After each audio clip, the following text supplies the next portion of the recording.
Baik, bismillahirrahmanirrahim. Assalamualaikum warahmatullahi wabarakatuh. Alhamdulillahi ala ihsanih wa syukurlahu ala taufiqi wa amtinani.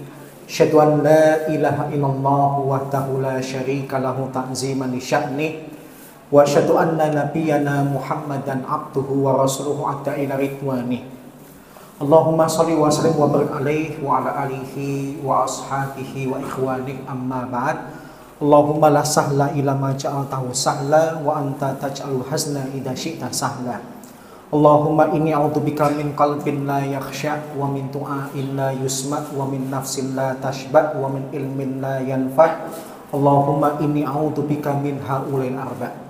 Alhamdulillah, pada kesempatan malam hari ini Allah Subhanahu wa taala masih memberikan kepada kita kelembutan hati dan keringan langkah kaki, sehingga Allah Subhanahu wa taala pertemukan dan kumpulkan kita di salah satu rumah dari rumah-rumah Allah dalam rangka melaksanakan kewajiban kita kepada Allah, yaitu beribadah. Semoga setiap ibadah yang kita lakukan adalah ibadah yang diterima, yang semakin mendekatkan diri kita kepadanya, Allah ridho kepada kita dan kelak memasukkan kita semua ke dalam surganya. Bapak dan Ibu yang semoga dirahmati oleh Allah, Al-Imam Al-Bukhari dalam Sahihnya meriwayatkan sebuah kisah dari jalur Abu Juhainah radhiyallahu anhu tentang persaudaraan antara Salman dan Abu Darda. Diceritakan dalam Sahih Al-Bukhari, akhon Nabi sallallahu alaihi wasallam baina Salman wa Abi Darda. Suatu ketika Nabi itu mempersaudarakan Salman dengan Abu Darda. Para ulama menjelaskan di antara perkara-perkara utama yang dilakukan oleh Nabi tatkala Nabi sampai di Madinah tatkala hijrah adalah mempersaudarakan secara khusus sahabat Muhajirin dan Ansor. Kenapa sih mereka harus dipersaudarakan? Padahal orang muslim itu kan innamal mu'minuna ikhwan. Sesungguhnya orang beriman itu bersaudara. Karena kita tahu sahabat Muhajirin ke Madinah tidak bawa apa-apa. Mereka meninggalkan harta mereka, bisa selamat sampai ke Madinah saja sudah luar biasa. Maka Nabi perintahkan sahabat-sahabat Ansor untuk memberikan perhatian khusus kepada sahabat-sahabat Muhajirin. Di antaranya dari golongan Muhajirin adalah Abu Darda, di kalangan Muhajirin adalah Salman, di kalangan Ansor adalah Abu Darda. Dan kita tahu yang dipersaudarakan oleh Nabi bukan cuma mereka berdua, tapi banyak. Para ulama ada yang mengatakan sekitar 40 sampai 50 sahabat Muhajirin dan Ansor yang dipersaudarakan secara khusus. Abu Bakar As-Siddiq itu konon dipersaudarakan dengan Kharijah bin Zuhair. Umar bin Khattab dipersaudarakan dengan Itban bin Malik. Utsman bin Affan dipersaudarakan dengan Aus bin Sabit. Dan kisah yang mungkin paling mengena dan sering kita dengar adalah dipersaudarakannya Abdurrahman bin Auf dengan Sa'ad bin Rabi. Tatkala Abdurrahman bin Auf Muhajirin datang ke Madinah, dipersaudarakan dengan Sa'ad bin Rabi. Kita tahu kisahnya. Sa'ad bin Rabi menawarkan dua hal. Saya punya 4 orang istri, silahkan pilih yang kamu suka, nanti saya ceraikan, masa iddahnya sudah selesai, bisa kamu nikahi. Dan saya punya 2 rumah, pilih yang kamu suka, kuberikan kepadamu. Kira-kira kalau bapak-bapak jadi Abdurrahman bin Auf, datang ke sebuah tempat langsung ditawari istri dan rumah, diterima nggak Pak? Diterimanya banget, karena tawarannya komplit. Bapak punya istri nggak punya rumah, bingung. Punya rumah nggak ada istri, ya sepi. Tawarannya komplit. Tapi kalau kemudian Bapak menjawab saya terima, nah itulah bedanya Bapak dengan Abdurrahman bin Auf. Abdurrahman bin Auf itu wibawanya tinggi. Dia mengatakan terima kasih atas tawarannya, tunjukkan saja jalan ke pasar Madinah. Saya dulu di Mekah itu pedagang. Doakan moga-moga saya mendapatkan keberkahan dari Allah dalam perdagangan saya.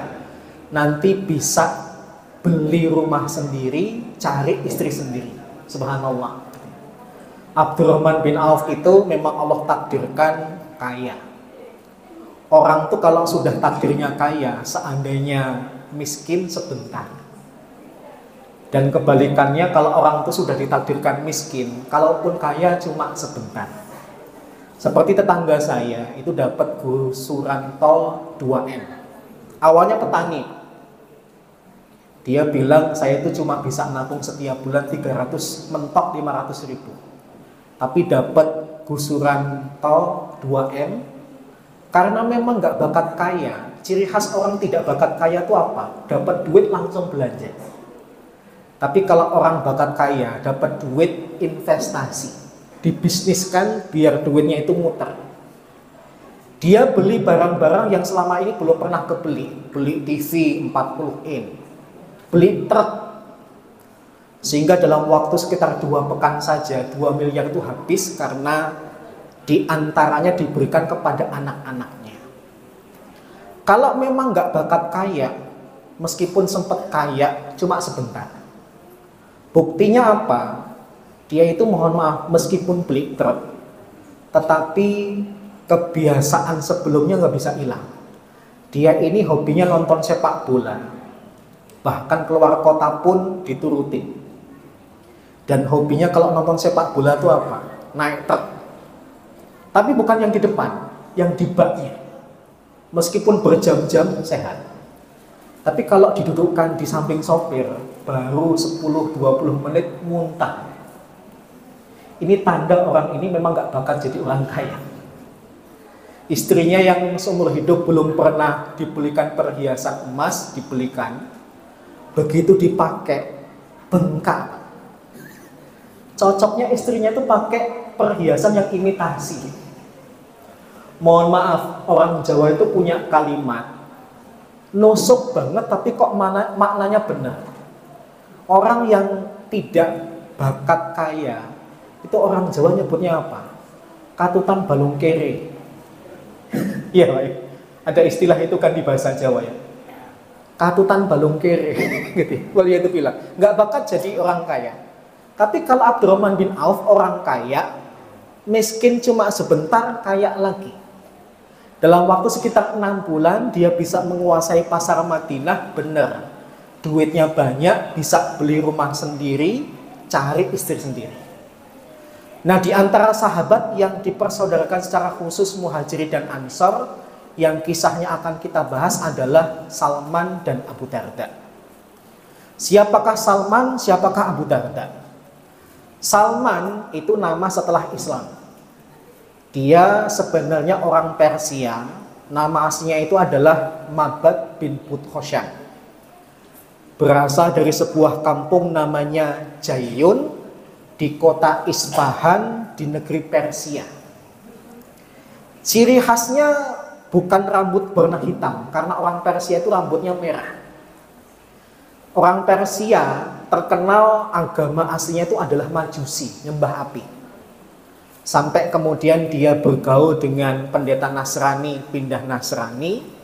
Pendeta yang dia ikuti mau meninggal berwasiat, carilah nabi yang akan menjadi penutup para nabi dan rasul di tempat yang nanti dia akan hijrah itu akan banyak kurmanya, yang dimaksud Madinah. Tetapi sebelum dia hijrah, dia berasal dari tempat yang tandus. Maka setelah pendeta Nasrani yang diikuti itu meninggal, dia mencoba mencari Nabi Muhammad SAW, tetapi apes. Perjalanan dari Persia ke Mekah itu, dia ditangkap oleh orang Arab, karena orang Arab menduga ini bukan orang Arab, ditangkap, jadikan budak. Saking apesnya pindah sampai 6 majikan. Sampai Allah takdirkan perjalanan panjang itu membuat Salman akhirnya bertemu dengan Nabi. Tatkala ketemu dengan Nabi, tidak langsung bersyahadat, tapi ngetes dulu, apakah benar sosok laki-laki di depanku ini Nabi dan Rasul. Ngetesnya gimana? Yang pertama, dia tes Nabi dengan dua makanan. Makanan pertama diserahkan kepada Nabi dengan lafal, terimalah makanan ini dariku sebagai bentuk sedekahku kepadamu. Nabi dikasih sedekah sama Salman. Nabi terima dengan tangannya, tapi langsung diberikan kepada sahabat yang lain, mengisyaratkan Nabi tidak boleh menerima sedekah. Maka tanda kenabian pertama lolos. Kemudian diambil makanan kedua, diserahkan kepada Nabi, lafalnya dirubah. Kalau untuk ini, terimalah sebagai hadiahku kepadamu.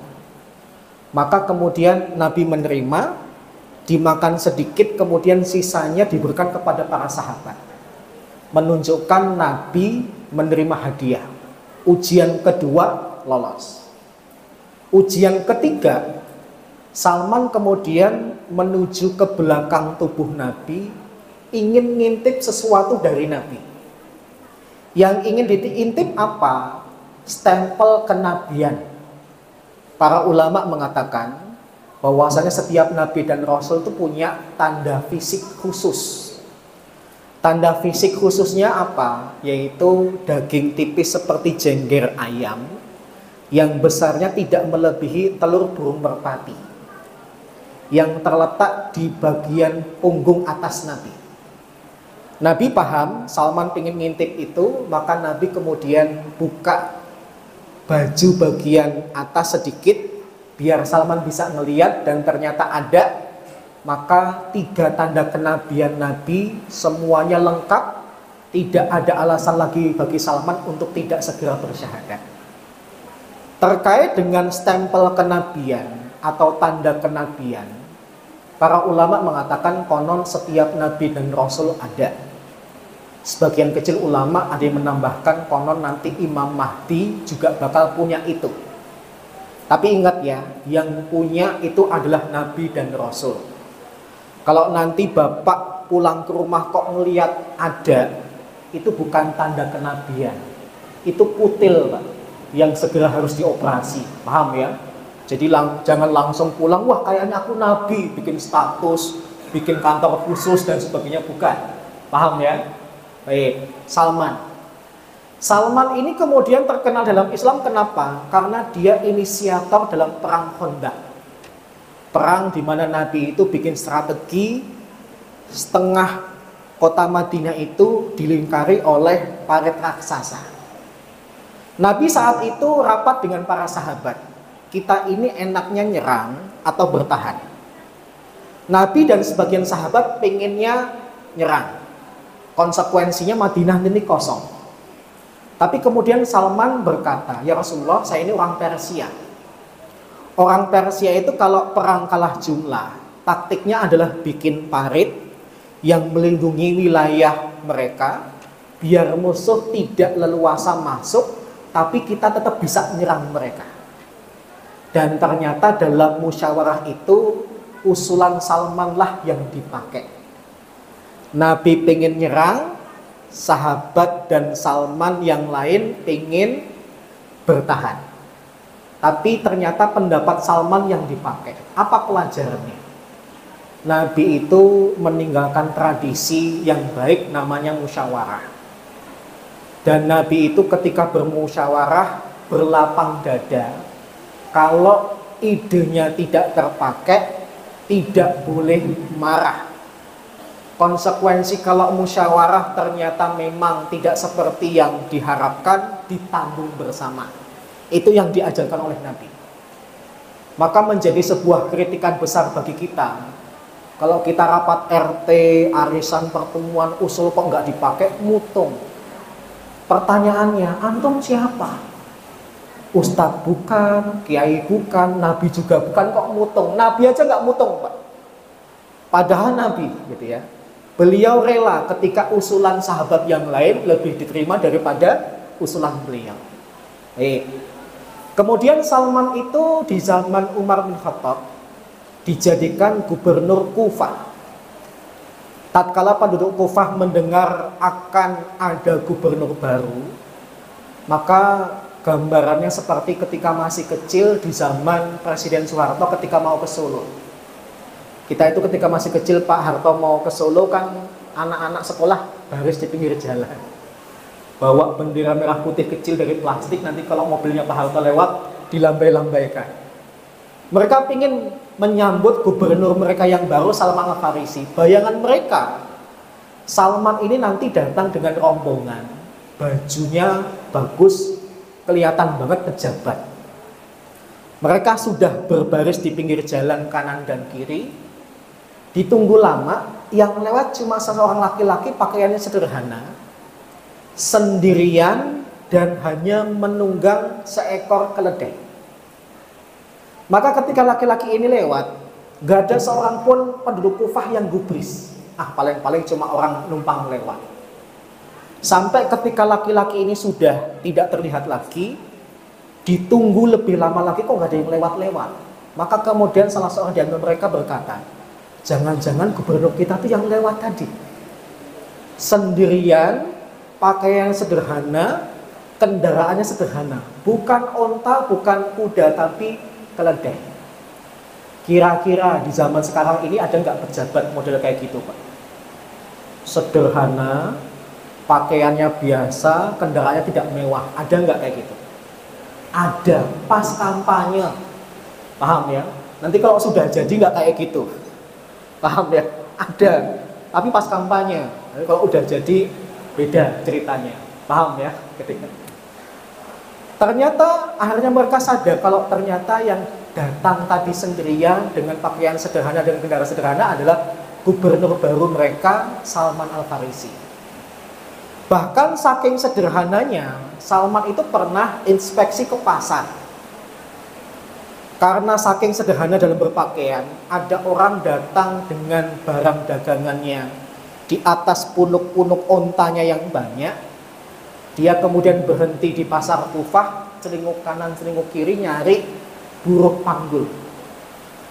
Orang yang diduga buruh panggul karena pakaiannya sangat sederhana adalah laki-laki di pasar itu yang sebenarnya adalah Salman sang gubernur.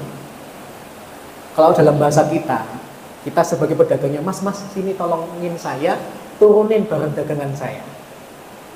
Kira-kira di zaman sekarang ini ada nggak gubernur yang mau nurunin beras, nurunin barang dagangan sampai berkeringat, ngangkat barang yang berat? Ada nggak, Pak? Ada, pas kampanye. Pas nggak kampanye nggak, paham ya? Pencitraan. Tapi beda dengan Salman. Salman ngangkat ketika sudah jadi gubernur, bukan masa kampanye. Dia angkat, setengah ngangkat itu ada seorang pedagang Kufah yang berteriak, innalillahi wa inna ilaihi raji'un. Kamu sadar gak kamu itu minta tolong kepada siapa? Pedagang itu bilang, emang laki-laki ini siapa?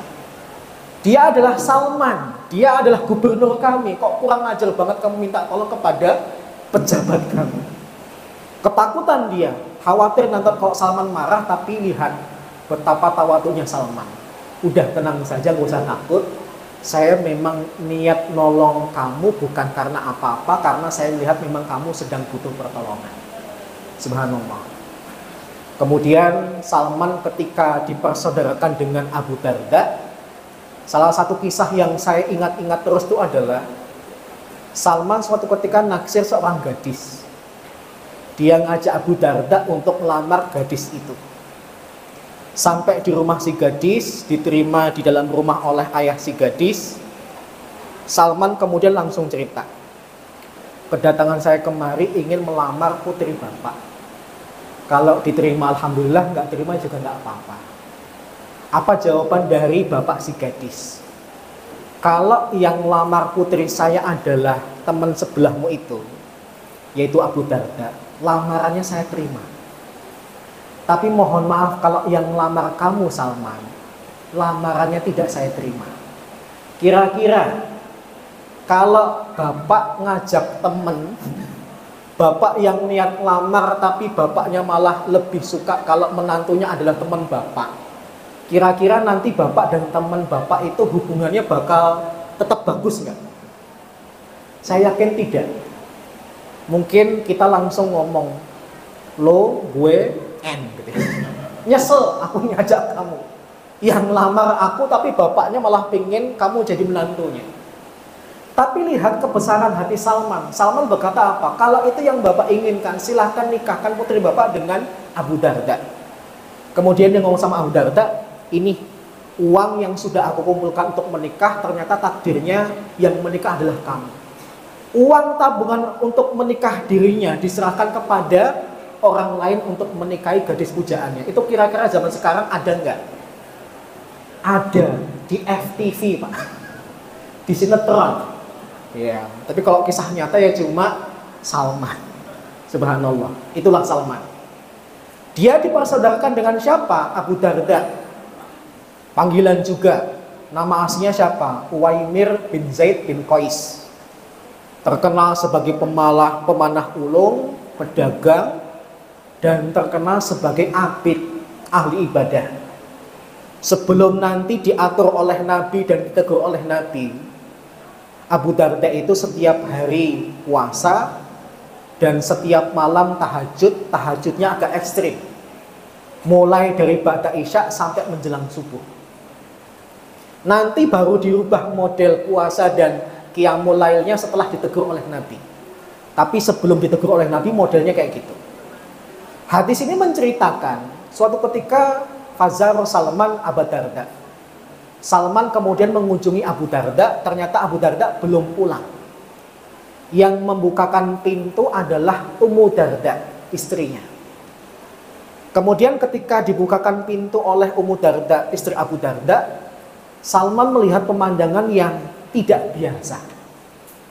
Umumnya pengantin baru itu, khususnya yang perempuan, wangi, rapi, dan sebagainya.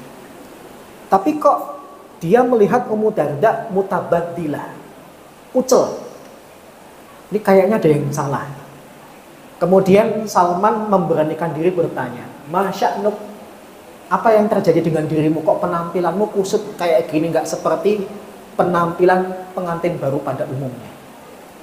Maka Ummu Darda memberikan jawaban singkat tapi padat. Akhu ka Abu Darda laisa lahu hajatun fid dunya. Saudaramu Abu Darda yang merupakan suamiku kayaknya nggak butuh dunia. Jawabannya cuma gitu. Para ulama membahas, pertama, kisah ini memberikan pelajaran boleh berbicara dengan lawan jenis selama tidak menimbulkan fitnah. Ummu Darda ngobrol dengan Salman itu di depan rumah, bukan di dalam rumah. Paham ya? Sehingga para ulama memperbolehkan ngomong dengan lawan jenis selama tidak menimbulkan fitnah. Tapi kalau menimbulkan fitnah, diajak masuk di ruangan tamu cuma berdua, itu tidak boleh. Kemudian yang kedua, pelajarannya adalah sangat ditekankan memperhatikan kondisi seorang mukmin. Bahkan Nabi bersabda, "Man lam yahtam bi amril muslimin falaysa minhum." Yang tidak perhatian dengan perkaranya orang Islam, maka bukan orang Islam. Dari pakaian yang kucel aja Salman sadar ini pasti ada permasalahan dalam rumah tangganya Abu Darda. Gak lama kemudian Abu Darda pulang, Salman dipersilahkan masuk, kemudian diberikan suguhan. Tapi lihat redaksi yang terdapat dalam hadis ini. Fasona'a lahu to'aman. Yang membuatkan makanan untuk Salman itu ternyata bukan Ummu Darda. Siapa? Abu Darda. Yang memasak dan menghidangkan makanan untuk si tamu yaitu Salman ternyata Abu Darda. Kenapa kok yang masak dan nyuguhi adalah Abu Darda bukan Ummu Darda? Karena cara pandang ulama zaman dulu sama ulama zaman sekarang ada perbedaan. Ulama zaman dulu, perwakilan dari madhab Hanafi, Maliki, Syafi'i, Hambali, dan Dohiri, itu berpendapat bahwasanya seluruh kegiatan rumah tangga kecuali menyusui itu sebenarnya tugas atau tanggung jawab seorang suami. Maka berbahagialah ibu-ibu yang hari ini mendengarkan ceramah saya. Wah, kaget ya. Tapi mohon maaf, jangan sampai nanti pulang ke rumah suaminya suruh masak, nyuci, ngepel dan sebagainya. Ini pendapat ulama zaman dulu. Yang pendapat ulama zaman dulu ini masih dipakai dan diikuti oleh orang-orang Timur Tengah sampai zaman sekarang. Makanya Bapak dan Ibu yang pernah ke Timur Tengah, entah umroh atau haji, kondisi pasar di Timur Tengah itu agak beda dengan Indonesia. Bedanya apa? Pasar di Timur Tengah itu didominasi oleh laki-laki. Tapi kalau Indonesia didominasi oleh perempuan. Kenapa? Karena para ulama memahami kewajiban suami itu diantaranya memberikan makan istri. Kalau memberikan makan itu ternyata satu paket dengan belanja, memasakkan, bahkan kalau perlu sampai disuapin, maka itu satu paket. Paham ya? Tapi untungnya ternyata masyarakat Indonesia ibu-ibunya pakai pendapat ulama modern. Kalau ulama modern berpendapat masak, nyuci, ngepel dan sebagainya itu kewajiban perempuan. Dalilnya apa? Dalilnya adalah ketika Fatimah radhiyallahu anha datang kepada Nabi minta diberikan seorang budak untuk bantu pekerjaan rumah tangganya. Saat itu Fatimah untuk makan gandum saja itu harus giling sendiri. Tangan beliau itu sakit, bahkan memar karena harus menggiling dengan gilingan yang berat. Ngadu kepada Nabi minta diberikan budak, Nabi diam. Nabi kemudian berkata, pilihannya dua. Ku berikan budak tapi pahalamu sedikit, atau enggak ku berikan budak tapi pahalamu banyak. Orang model Fatimah pilih yang pertama apa yang kedua, Pak? Gak usah istikharah. Fatimah kalau dengar pahalanya lebih banyak, pilih yang lebih banyak. Tidak jadi minta budak kepada ayahanda sang Nabi. Maka para ulama modern lebih cenderung yang kedua. Masak, nyuci, ngepel dan sebagainya itu sebenarnya kewajiban istri. Saya lebih memilih pendapat ulama zaman dulu, pribadi. Makanya ketika saya menikah, saya setelah agak longgar kegiatan menikah itu, saya ngomong sama istri saya, mulai besok yang nyuci, ngepel, nyapu dan sebagainya termasuk masak itu kewajibanku. Istri saya kaget. Istri saya langsung protes. Kalau semuanya yang lakuin Mas, terus nanti pahalaku di mana? Dan ternyata ketika besoknya saya mau megang sapu direbut sama istri saya. Saya mau nyuci piring direbut sama istri saya. Bahkan istri saya dorong saya ke kamar, kemudian ngomong gini, udah Mas di dalam kamar aja main HP. Alhamdulillah. Saya pengennya kayak ulama zaman dulu, tapi istri saya ternyata pengen kayak ulama zaman sekarang. Tapi saya tetap punya prinsip, karena sebenarnya memasak, bersih-bersih rumah ini tanggung jawabku, tapi kamu tidak memperbolehkan aku melakukannya. Seandainya aku pulang kamu belum masak, belum nyapu, nggak bakalan marah. Kenapa? Karena itu sebenarnya tanggung jawabku. Paham ya? Ulama zaman dulu itu memperlakukan perempuan spesial banget. Perempuan itu cenderung tanggung jawabnya cuma pertama kalau belum punya anak, layani suami di atas ranjang. Nanti kalau punya anak, tambah satu aja, nyusuin. Kalau anak nanti sudah disape, kembalikan kewajibannya kepada sang suami. Maka kalau melihat ternyata tugas suami itu lebih besar dan lebih berat daripada istri, maka kalau kemudian para suami meninggal duluan, wajar. Di mana-mana yang namanya janda itu lebih banyak daripada duda. Suaminya kemana, Bu? Udah meninggal duluan, ngenes. Terlalu berat pekerjaannya, katanya. Jadi perlu dipahami. Dan meskipun mungkin sebagian orang menganggap memasak, nyuci, ngepel itu pekerjaan perempuan, tapi sebenarnya kalau kita belajar sirah nabawiyah, kita dapati Nabi itu tidak gengsi untuk masak. Minimalnya rumah tangga itu kalau rebutan pekerjaan, yuk saling membantu. Istri cuci piring, bapak nanti yang ngeringin. Istri nyuci baju, nanti bapak yang jemurin. Kan enak gitu ya.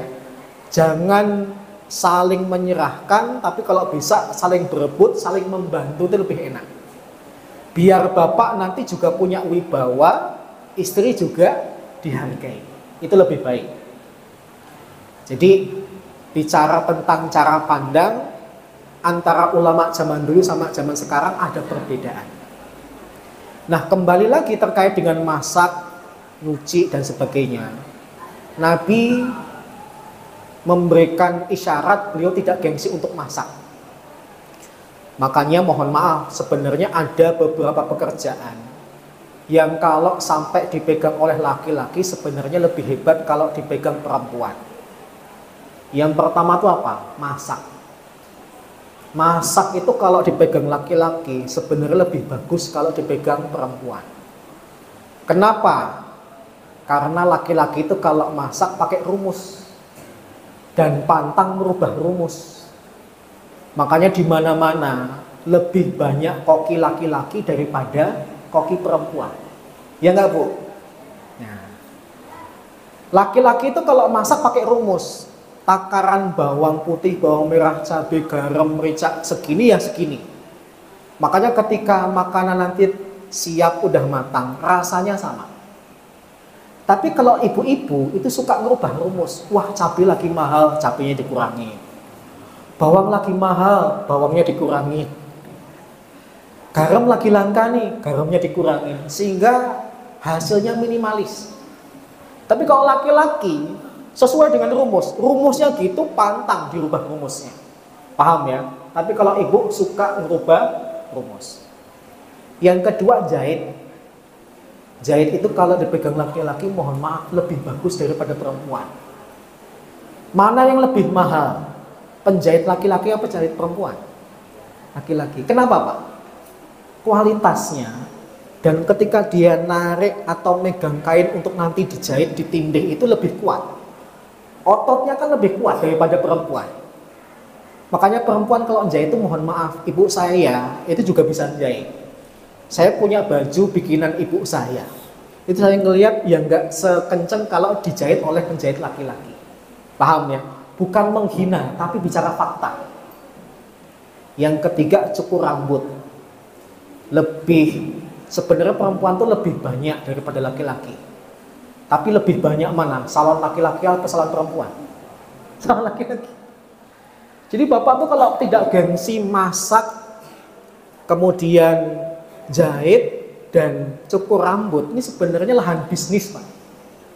Lahan bisnis.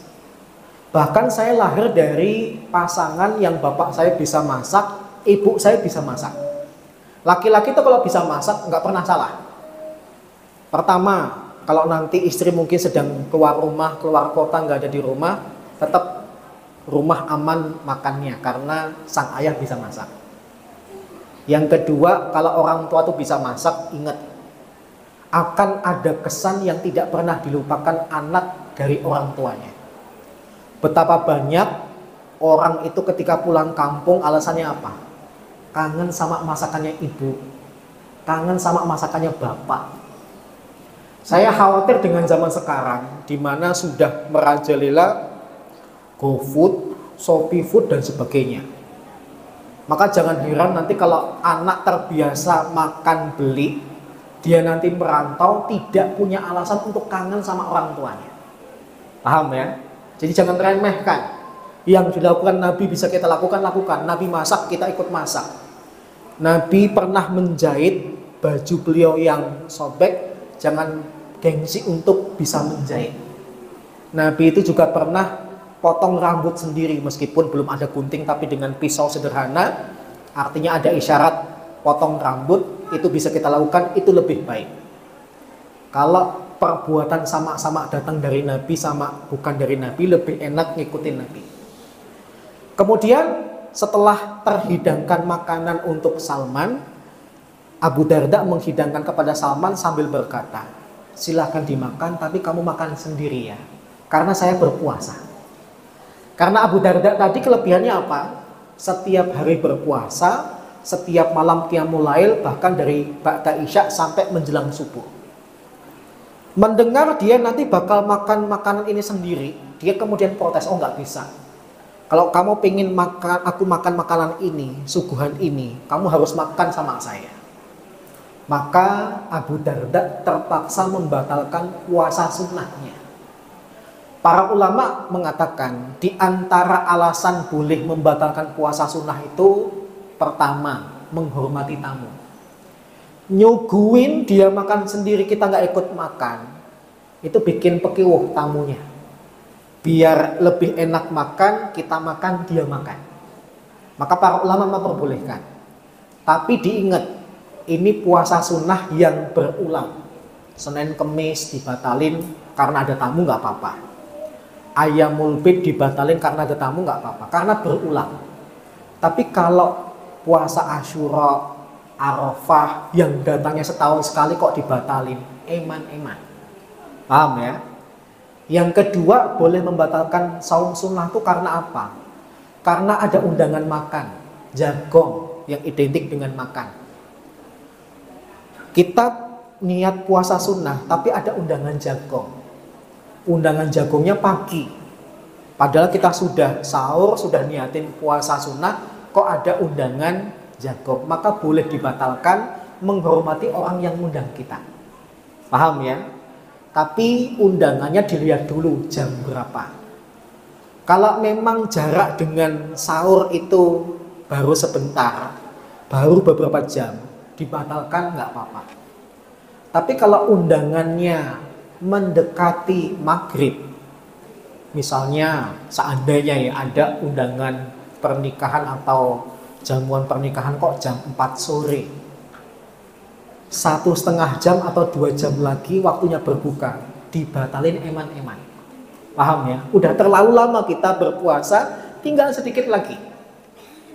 Atau kita ngelihat ternyata undangannya itu kok jagongnya malam, maka kita tidak punya alasan untuk tidak berpuasa sunnah. Jangan kayak teman saya itu puasa Senin Kemis rajin, suatu ketika nggak puasa Senin. Saya tanya, tumben-tumbenan nggak puasa Senin, ngapain gitu? Mau resepsi gitu. Wah, resepsi emang jam berapa? Resepsi ya jam 8 malam, ha? Jam 8 malam gitu ya. Maka menghormati tamunya, makan. Kemudian tiba waktu malam, Salman izin untuk bermalam, biar lebih tahu permasalahan keluarganya Abu Darda itu apa. Maka mereka tidur di tempat yang sama. Karena Abu Darda itu ahlu qiyamil lail, baru tidur sebentar bangun. Salman tanya, mau ngapain? Mau qiyamul lail. Maka Salman bilang, belum waktunya, tidur lagi. Baru tidur sebentar, bangun lagi, tanya, mau ngapain? Mau qiyamul lail. Belum waktunya, tidur lagi. Sampai ketika sudah masuk sepertiga malam terakhir, ditanya, mau ngapain? Qiyamul lail. Sekarang sudah waktunya. Hadis ini mengatakan fashollaya. Mereka kemudian berdua sholat. Para ulama khilaf, apakah mereka qiyamul lail berjamaah atau tidak. Tapi kalau kita nurut perkataan para ulama fikih mengatakan tahajud atau qiyamul lail itu bagusnya sih sendirian, selain tarawih. Kenapa? Karena tahajud atau qiyamul lail itu momen kita berduaan dengan Allah. Ngadu, nangis itu paling enak kalau sampai orang lain nggak tahu. Paham ya? Apalagi bapak mungkin sudah tidak tahan dengan istri yang galak, ingin nikah lagi. Itu jangan berjamaah dengan istrinya. Doa bapak nanti kedengeran istri. Paham ya? Lebih enak sendirian. Lebih enak sendirian. Ngadu sejadi-jadinya kepada Allah. Setelah kemudian mereka qiyamul lail selesai, maka Salman paham. Ternyata permasalahan rumah tangga Abu Darda itu adalah Abu Darda masih mempertahankan kebiasaan sebelum menikah di saat dia sudah menikah. Tiap hari dia masih berpuasa, dari ba'da isya dia sudah qiyamul lail. Maka gak heran kalau kemudian Ummu Darda sampai hari itu belum tersentuh. Subhanallah. Nikah sudah berhari-hari tapi istrinya belum tersentuh. Dulu bapak untuk nyentuh istri butuh waktu berapa lama, Pak? Cuma berapa jam ya. Tapi ini tuh butuh berhari-hari. Sampai nanti ditegur Salman, perkataan Salman dibenarkan oleh Nabi, baru kemudian nanti Abu Darda berubah.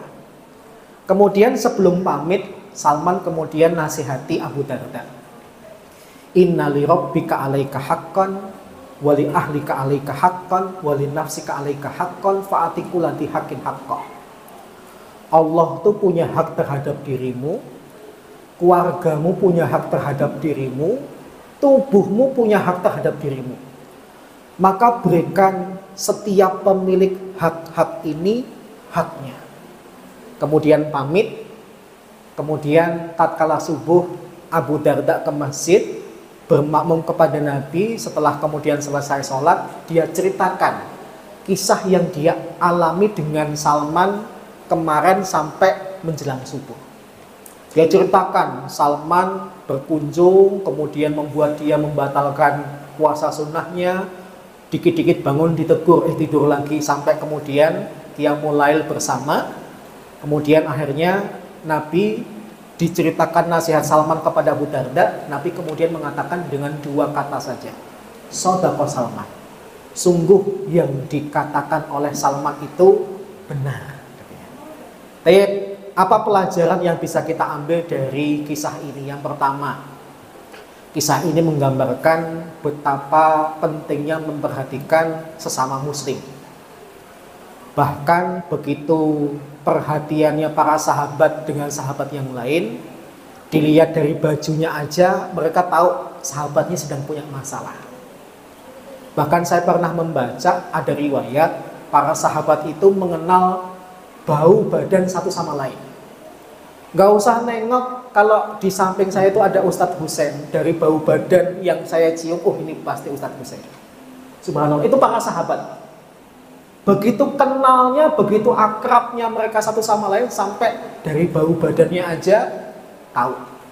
Apalagi lebih daripada itu, sandalnya tahu, kendaraannya tahu, dan sebagainya. Bahkan Nabi sampai pernah memberikan contoh orang yang dicela di dalam Islam tatkala dia itu tidak punya perhatian minimal kepada tetangganya. Nabi bersabda, laisal mu'min alladzi yashba' wa jaru ja'yun ila janbi. Bukan orang mukmin tatkala dia itu kenyang sedangkan tetangganya itu tidur dalam keadaan kelaparan. Maka pelajaran pertama adalah biasakan perhatian terhadap sesama muslim. Yang dekat kita perhatikan, yang jauh juga kita perhatikan. Kita jangan sampai termakan oleh provokasi orang-orang liberal, orang-orang kafir, orang-orang Syiah yang mengajak kita untuk tidak peduli kepada Palestina. Mereka menggemboskan dengan perkataan terlalu jauh mikirin Palestina. Yang deket-deket aja belum diperhatikan, ngapain mikirin yang jauh. Orang yang sampai ngomong seperti ini maka termasuk bukan orang Islam. Karena Nabi tadi saya mengatakan, man lam yahtam bi amril muslimin falaisa minhum. Yang tidak peduli dengan perkara orang Islam maka bukan bagian dari orang Islam, bukan orang Islam. Yang kedua, kisah ini memberikan pelajaran bagi kita untuk menghormati tamu. Bahkan kita bisa mengambil pelajaran dari bagaimana orang-orang Arab zaman dulu memperlakukan tamunya. Orang Arab itu totalitas dalam menjamu tamunya. Setidaknya terisyarat dari kata ketika menyambut tamu saja kan udah enak dan membahagiakan. Ahlan wa sahlan. Ahlan tuh dari kata ahlun keluarga, sahlan dari kata sahlun kemudahan. Ketika kamu masuk ke rumahku, ku anggap sebagai keluarga dan kamu akan mendapatkan segala kemudahan di rumah ini.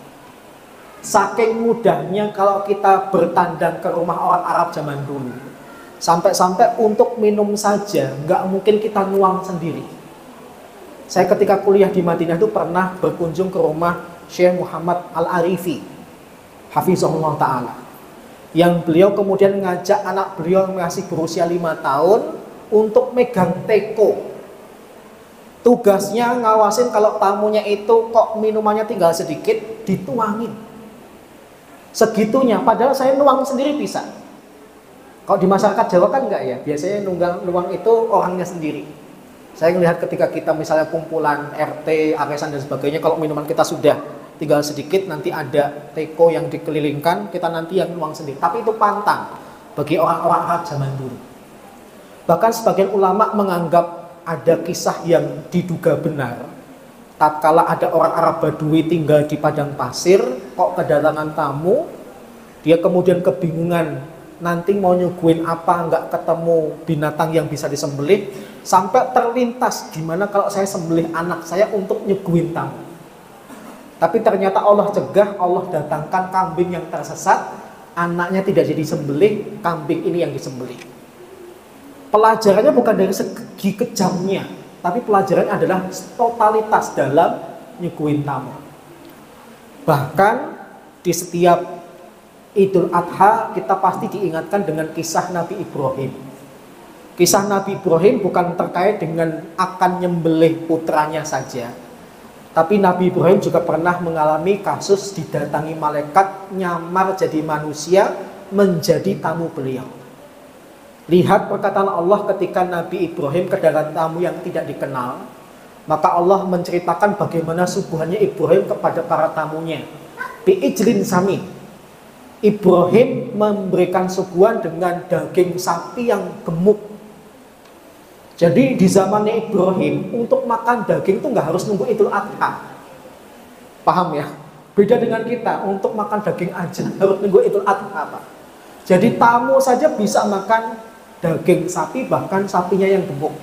Menunjukkan Nabi Ibrahim memberikan teladan dalam memberikan totalitas dalam menjamu tamunya. Ini yang kedua. Pelajaran ketiga yang bisa kita ambil dari kisah ini adalah pentingnya untuk kita membatasi hal-hal yang sudah dirasa melampaui batas.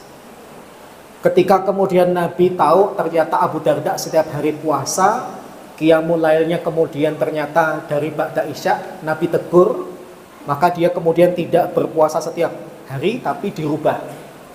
Hanya di hari-hari yang ditekankan oleh Nabi seperti Senin Kamis, Ayyamul Bid, dan hari-hari puasa sunnah. Qiyamul lailnya tidak lagi di ba'da isya tapi di sepertiga malam yang terakhir. Sehingga akhirnya yang awalnya tidak memperhatikan keluarga, sekarang memperhatikan keluarga. Dalam sejarah dikatakan Abu Darda itu punya dua istri. Istri pertama disebut dengan Ummu Darda Al-Kubra, yang kedua disebut dengan Ummu Darda As-Sugra. Para ulama khilaf, kisah ini Ummu Darda Al-Kubra atau As-Sugra.